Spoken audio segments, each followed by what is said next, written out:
আসসালামু আলাইকুম গাইস, কেমন আছেন আপনারা? আজকে আমরা রোস্ট করব, চলুন কিভাবে করি আপনাদেরকে দেখাবো। প্রথমে আমি মুরগি এনেছে পাঁচটা মুরগির রোস্ট করব আজকে। আমার কিছু গেস্ট আসবে, ওই জন্য প্রথমে আমি মুরগিগুলো কেটে নেব। সুন্দর করে কেটে ধুয়ে একদম পানি ঝরিয়ে নিয়েছি।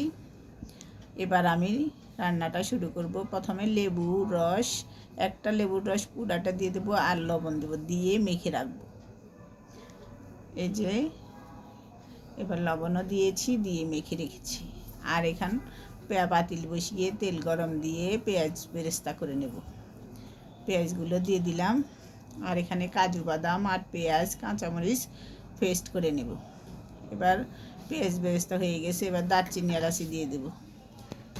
আর এই যে রসুন বাটা আদা বাটা দিয়ে দিয়েছি, দিয়ে একদম ভালো মতো রসুন বাটা আদা বাটার গন্ধ যেন চলে যায় একদম ভেজে নিয়েছি।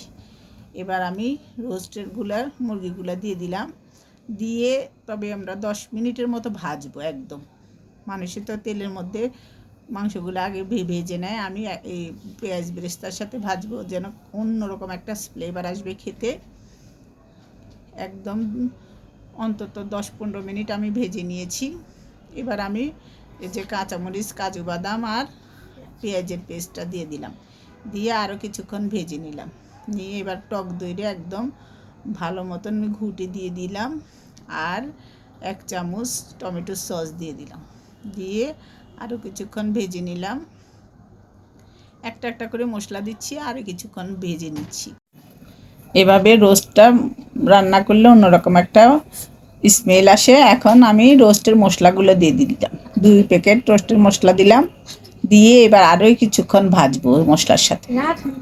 ভেজে আমি 1.5 কেজি গরুর দুধ দিয়ে দিলাম, মানে ওই যে মিল্কবিটা দিয়ে এবার ঢাকনা দিয়ে রেখে দেব।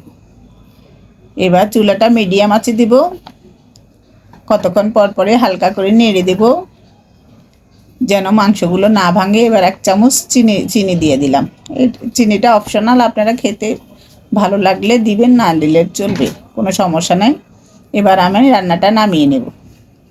এভাবে আপনারা মুরগির মাংস রোস্ট একদম সাধারণভাবে অসাধারণ হয়, খুব টেস্টি হয়। আপনারা এভাবে রান্না করে খাবেন, আর আমাদের চ্যানেলটা সাবস্ক্রাইব করে দিবেন, লাইক করে দিবেন, শেয়ার করে দিবেন, ফেসবুকে ফলো করে দিবেন। আজ এ পর্যন্ত, আল্লাহ হাফেজ। যে যেখানে আছেন ভালো থাকেন, সুস্থ থাকেন।